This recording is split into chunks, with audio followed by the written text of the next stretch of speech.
उद्धव ठाकरे ने पीएम मोदी को बड़ा चैलेंज दे दिया है। उद्धव ठाकरे ने कहा कि बिना बाला साहेब के नाम पर चुनाव लड़के दिखाओ। लोकसभा के नतीजे तो झांकी है, विधानसभा चुनाव बाकी है। आपको बता दें कि महाराष्ट्र में भाजपा लोकसभा के चुनाव में पस्त नजर आई और आज शिवसेना के 98वीं वर्षगांठ के मौके पर मुंबई के ऑडिटोरियम में ठाकरे ग्रुप की ओर से कार्यक्रम आयोजित किया गया था और इसी कार्यक्रम के दौरान उद्धव ठाकरे ने पीएम मोदी पर जोरदार हमला किया है और चैलेंज दिया है कि बिना बाला साहेब के नाम पर चुनाव लड़के दिखाओ।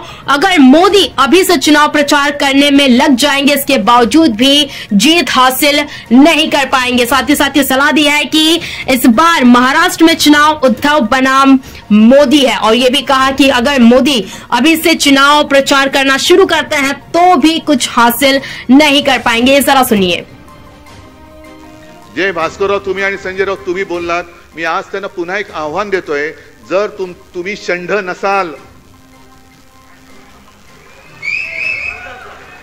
तर शिवसेना प्रमुखांचा फोटो न लावता, माझ्या शिवसेनेचं नाव न लावता, धनुष्यबाण न लावता माझ्यासमोर निवडणूक लढून दाखवा।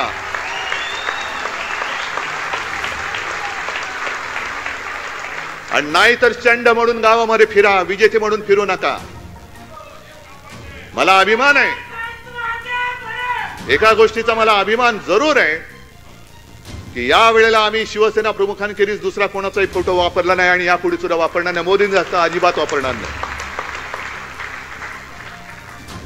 आणि मोदीजी, मी तुम्हाला आमंत्रण देतोय, विधानसभेचा प्रचार महाराष्ट्रात आत्तापासून सुरू करा। मी आहे आणि तुम्ही आहे, फक्त या षंडांना बाजूला ठेवा।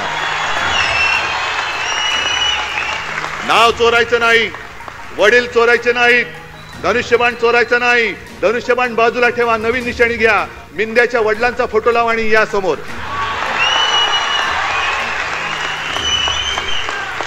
अरे माझ्या वडिलांचे फोटो लावून स्ट्राइक रेट सांगता तुम्ही, षंड कुठले? यांच्याकडनं आपल्या राज्याचं काय भविष्य होणार आहे? पण एक गोष्ट बरी झाली, या निवडणुकीमध्ये आपले कोण आणि परके कोण, मित्र कोण आणि शत्रू कोण हे स्पष्ट झालेले आहे।